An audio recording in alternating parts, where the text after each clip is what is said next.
జగన్మోహన్ రెడ్డి గారి పర్యటన బాధ్యతలు తీసుకోవాల్సినటువంటి ఆంధ్రప్రదేశ్ రాష్ట్ర పోలీసు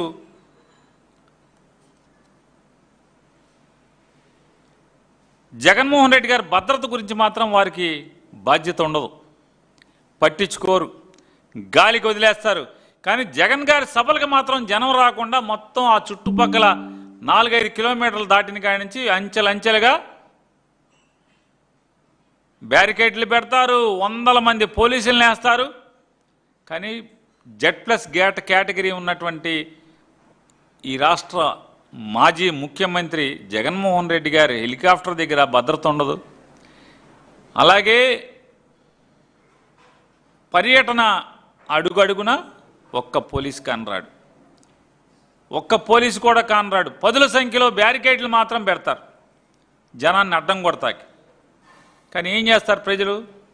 కష్టాలు చెప్పుకుంటాక, లేదా ఈ ప్రభుత్వం మీద తిరుగుబాటు చేయటాక, ఈ ప్రభుత్వం మీద ఏహ్యభావాన్ని వెళ్ళగక్కటాకో, లేదా ఈ ప్రభుత్వం చేస్తున్న మోసాలకి గాయపడినటువంటి వారు తమ ప్రేమని ప్రతిపక్ష నాయకుడి మీద చూపించటాకో,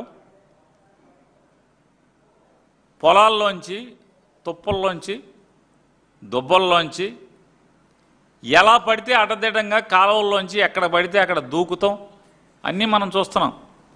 ఇవాళ ఈనాడు, జ్యోతి, లేదా ఈటీవీ, ABN, TV5, మహా ఇయ్యం ఉంటే మనకేమి ఎంతో BRK ఇట్లాంటివి ఉంటే మనకు అర్థమయ్యేది కాదు. ఈ మధ్య న్యూట్రల్గా వచ్చినట్టుంది BRK. ఇటువంటి ఛానల్స్ ఉంటే మొత్తం జగన్మోహన్ రెడ్డి గారి ప్రోగ్రామ్ అంతా కూడా దుర్మార్గంగా చూపించాయి. కానీ సోషల్ మీడియా ఉంది కాబట్టి వాళ్ళ ఈ సోషల్ మీడియాలో వాస్తవాలను చూపిస్తున్నారు. చూడండి, దేవరపల్లికి 5 కిలోమీటర్ల బయటంతా కూడా మొత్తం పోలీసులు బ్యారికేడింగ్ దగ్గర 100ల సంఖ్యలో ఉంటారు. 1000 మంది పోలీసులు ఉంటారు, జనాన్ని లోపల రానివ్వకుండా, దేవరపల్లిలోకి రానివ్వకుండా కాస్తారు. కానీ జగన్మోహన్ రెడ్డి గారి హెలికాప్టర్ దగ్గర కానీ, హెలిప్యాడ్ దగ్గర కానీ, లేదా పొగాకు వేలం కేంద్రం దగ్గర కానీ, జగన్మోహన్ రెడ్డి గారి హెలిప్యాడ్ నుంచి పొగాకు వేలం కేంద్రంకి వెళ్ళే మార్గ మధ్యంలో కానీ పోలీసులు కనపడరు. ఒక్కళ్ళు కూడా, ఒక్క పోలీసు కనపడ్డు. 10ల సంఖ్యలో బ్యారికేడ్లు పెడతారు. దేనికి ఇదంతా? ప్రజలు రాకూడదు, ప్రజలు కనపడకూడదు, ప్రజల కష్టాలు జగన్మోహన్ రెడ్డి గారికి చెప్పుకోకూడదు, తద్వారా అవన్నీ ప్రపంచానికి తెలియకూడదు. ఎన్నాళ్ళు కప్పెడతారు అంటున్నా, ఎన్నాళ్ళు కప్పెడతారు? రోడ్డు మీద గేద లేకపోతే ఆవో పశువులో పేడేస్తాయి అనుకోండి, ఎన్నాళ్ళు దాచి ఇసుక కప్పి ఆపుతారు? ఎన్నాళ్ళు అది వాసన రాకుండా ఉంటుందా? మీ ప్రభుత్వం చేసే చండాలం, మీ ప్రభుత్వం చేస్తున్నటువంటి దోపిడీ, దుర్మార్గాలు, బాధ్యత లేని ధనం, దోచుకునే సంఘటనలు, లూటీలు చేస్తున్నటువంటి నిత్య సంఘటనలు ప్రజల కళ్ళ ముందు జరుగుతుంటే మీ పతనాన్ని ఎవడా ఆపగలడని అడుగుతున్నాను. ఈ పోలీసు ఆపగలరా అని అడుగుతున్నాను. మీ పతనాన్ని ఇవాళ ఉన్నటువంటి జగన్మోహన్ రెడ్డి గారి సభలకు వచ్చేటువంటి, లేదా ఆయన భద్రతను గాలికి వదిలేసినటువంటి పోలీసులు మీ పతనాన్ని ఆపగలరా చంద్రబాబు నాయుడు గారు? మీ సునకానందం తప్పితే ఏముంటుంది? జగన్మోహన్ రెడ్డి గారు ఉద్దేశపూర్వకంగా పోలీసులను ఎడ తయారు చేశారు అంటే, ఉద్దేశపూర్వకంగా భద్రత ఉండకూడదు, అవాంఛనీయ సంఘటనలు జరగాలి. చంద్రబాబు నాయుడు, లోకేష్ నాయుడు కుట్ర చేస్తుంది, మన కళ్ళకు కనపడుతుంది కదా.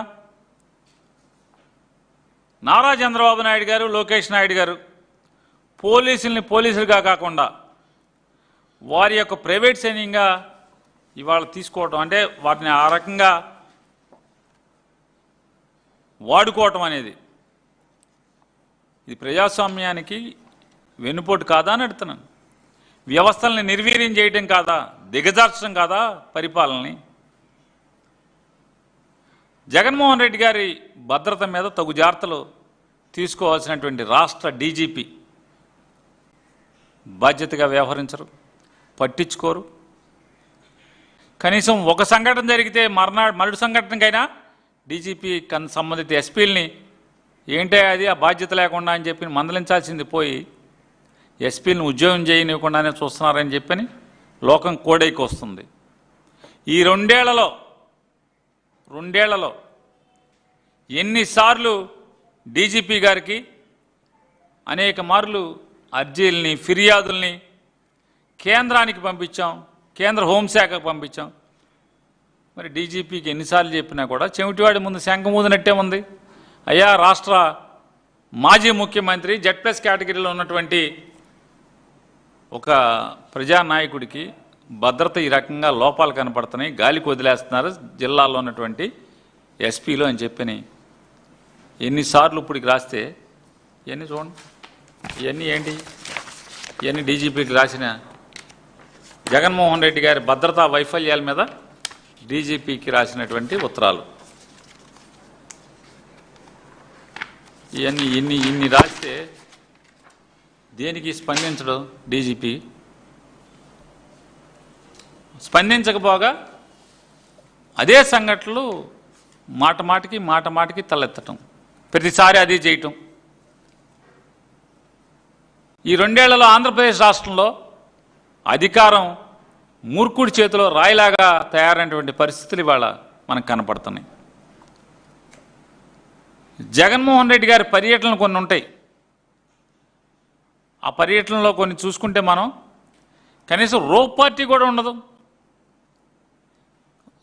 జెడ్+ కేటగిరీలో కేటాయించినటువంటి ఖచ్చితంగా ఉండాల్సినటువంటి మ్యాండేటరీగా ఉండాల్సినటువంటి రోప్ పార్టీ కూడా అసలు మన కళ్ళకి కనపడదు. కొన్ని చోట్ల అక్కడక్కడ రోప్ పార్టీ కేటాయిస్తారు.